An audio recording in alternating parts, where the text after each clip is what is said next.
Hello, welcome back to Fifeanory. My name is Sophie Knight and I've come back to read another fairy story to you. The last time we were reading Rapunzel, and I was saying that a lot of the Grimm fairy tales were already circulating.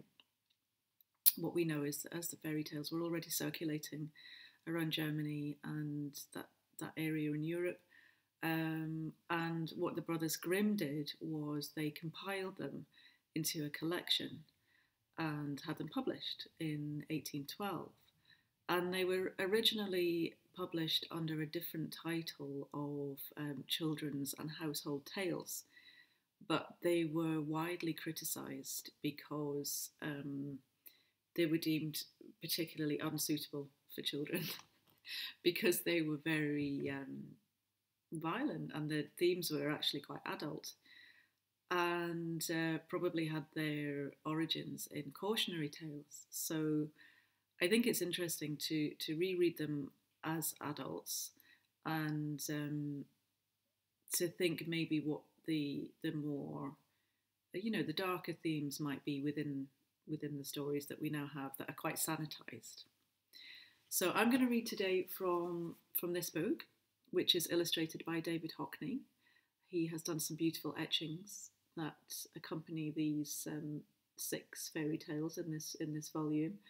But you can get probably any of the Grimm fairy tales through the internet. They're all available to download for free, and any Fife library should also be able to either give you a hard copy or point you in the direction of an online version. There are lots and lots and lots of stories, but I'm going to read Rumpelstiltskin for you today. So here we go. Rumpelstiltskin. The illustration that is at the beginning here, you can see this is the straw, this is the gold. So, Rumpelstiltskin. A poor miller happened to meet the king, and hoping to interest him, he boasted, "I have a beautiful daughter who can spin straw into gold." The king was impressed. "That's an art I like. If your daughter is really as clever as you say, bring her to my palace tomorrow, and I'll see for myself what she can do." So when the girl came the next day, the king took her to a small room and filled it with straw, gave her a spinning wheel, and ordered her to get to work.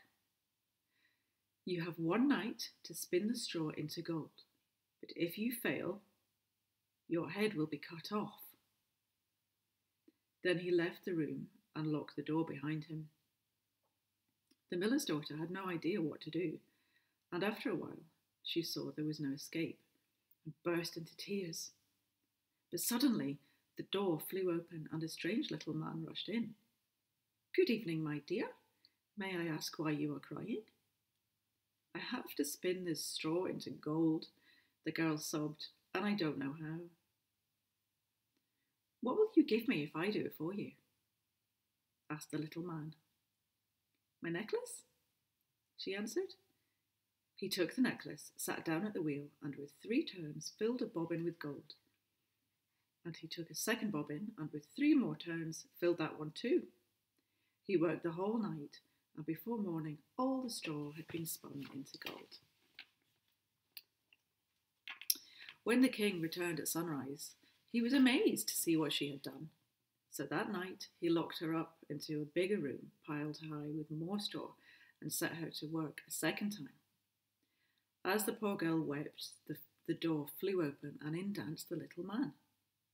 "What will you give me if I help you again?" "I have only the ring on my finger," she replied. He took the ring, and by morning he had spun all the straw into shining gold. When the king saw the gold, he was pleased, but being very greedy, he had the biggest hall in the palace filled with straw to the ceiling. As he slammed the door on the girl, he made her a promise. "If you can spin as much as this gold in 1 night, I will marry you. She is only a miller's daughter, he thought, but in the whole world I will never find a richer wife. As soon as she was alone, the strange little fellow appeared. What will you give me if I do your work for you this one last time? I have nothing left. Then promise me your first child if you become queen. A lot can happen between now and then, she thought, and in despair she agreed. The little man set to work, and when all was ready, he vanished, and in the morning, when the king found the room filled with gold, he married the miller's daughter and made her his queen. A year later, she gave birth to a beautiful boy. But by that time, she had quite forgotten the strange little man. When he arrived at the palace one day to claim his child, the queen was terrified and offered him any part of the kingdom if he would only leave her his son. But he insisted, "No, I prefer a living creature to all the treasures in the world." She wept so bitterly that at last he took pity on her. "If in 3 days you can guess my name, I'll let you keep your son." She thought all night of all the names she had ever heard, and even sent out a messenger to comb the country for more. When the little man came back the next morning, she called him Caspar, Melchior, Balthazar, and every other name she knew, but he kept repeating, "That's not my name." The next day, she went herself through the neighbourhood, questioning the people, and when the little man came, she listed the most unusual and curious names she had heard. Maybe Ringo, or Zappa, or Casmin, but he always answered, "That's not my name." On the third night, the messenger returned with a strange tale. "I couldn't find a single new name, but below a high mountain at the edge of the forest, in the middle of nowhere, I saw a tiny house with a fire in front and a strange little man riding around on a cooking spoon."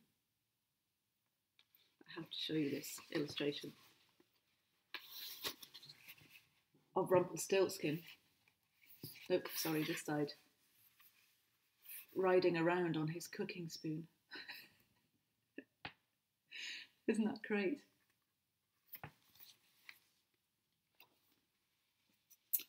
Every now and then he'd shout, "Today I dance, tomorrow I travel, the Queen's child will soon be mine.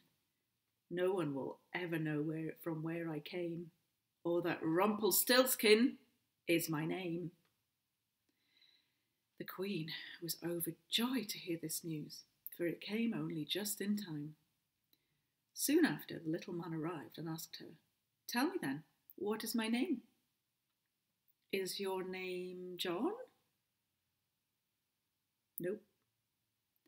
"Is your name Paul?" "No." "So maybe your name is Rumpelstiltskin?" The little man was furious and screamed, "The devil told you that! The devil! The devil!"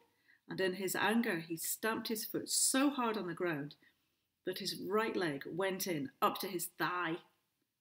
Foaming with rage, he grabbed his left foot with both hands and tore himself in two. It's quite drastic. There he is, tearing himself in two. The end. So, I hope you've enjoyed revisiting Rumpelstiltskin in all his rage, and I hope you'll join me another time for another story. Okay, thanks for watching. Bye.